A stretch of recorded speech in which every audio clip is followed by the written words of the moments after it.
নমস্কাৰ সকলোলৈকে সুপ্ৰভাত জনালোঁ। মহীশূৰৰ অসমীয়া ভাষা সাহিত্য মঞ্চ পোহৰ জোনাকী অনুষ্ঠানলৈ মই এটি কবিতা আগবঢ়ালোঁ। সকলোৰে শ্ৰদ্ধা আৰু মৰমৰ প্ৰেম আৰু ৰদালিৰ কবি হীৰেন ভট্টাচাৰ্যদেৱৰ কবিতা মোৰ দেশ। আবৃত্তি কৰিছোঁ সীমাৰাণী ভূঞাই। ভুল হ'লে ক্ষমা কৰিব। মোৰ দেশ, মোৰ প্ৰাণৰো প্ৰাণৰ, মোৰ গানৰো গানৰ মোৰ দেশ। মোৰ প্ৰতিটো কামেই, মোৰ প্ৰতিটো চিন্তাই এই দেশৰ বুকুত ৰচে হয় সোণোৱালী ভৱিষ্যতৰ সপোন।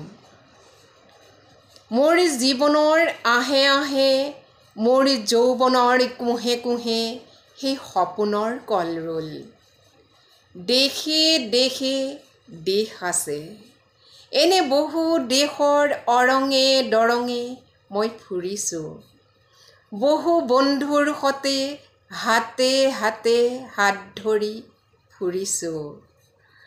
কেতিয়াবা সাগৰ পাৰত, কেতিয়াবা খেজুৰ তলত, নতুবা পাহাৰতলিত খন্তেক জিৰাইছোঁ। বন্ধুৰ সতে প্ৰাণ খুলি প্ৰাণৰ কথা পাতিছোঁ। তাৰ পিছত আকৌ আৰম্ভ কৰিছোঁ নতুন যাত্ৰা। এনে বহু যাত্ৰাৰ শেষ মোৰ দেশ। যাৰ বুকুৰ উমে মোক দিছে ভাল পোৱাৰ আনন্দ, যৌৱনৰ প্ৰাচুৰ্য, জীৱনৰ নতুন অৰ্থ। এই দেশৰ প্ৰতিটো পুৱাই মোলৈ লুকাই আনে ঐশ্বৰ্যৰ বিপুল সম্ভাৰ। প্ৰতিটো সন্ধিয়াই লৈ আনে স্নিগ্ধ ফুলৰ সুবাস। প্ৰতিটো ঋতুৱে মোক দি যায় জীৱনৰ আশীৰ্বাদ। এই দেশৰ বাবেই জীয়াই আছোঁ, এই দেশৰ বাবেই মই জীয়াই থাকিবলৈ মৰণ পণ কৰিছোঁ। ৰনোৱা বনোৱা হালোৱা এই সকলোৰে মাজত মই আছোঁ।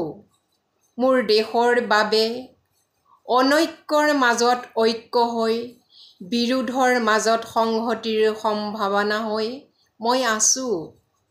জীৱনে মৰণে শয়নে সপোনে এই দেশৰ আহ্বান মই শুনিছোঁ। শত্ৰু মিত্ৰ সকলোকে মই চিনিছোঁ। সিহঁতৰ অন্তৰৰ মই বিশ্বাসেৰে জিনিছোঁ। শান্তিৰ চৰাই জুৰিক আজলি ভৰাই মই দিছোঁ ভঁৰালৰ এমুঠি ধান। পৰাণৰ একোটি গান, আৰুতো মোৰ একো নাই। মোৰ দেশৰ মোৰ কল্লোলিত সপোনৰ উত্তাল তৰংগই মোক লৈ যায় গভীৰৰ পৰা গভীৰলৈ, আদৰ্শৰ কঠিন পৰ্বত মূললৈ। ধন্যবাদ।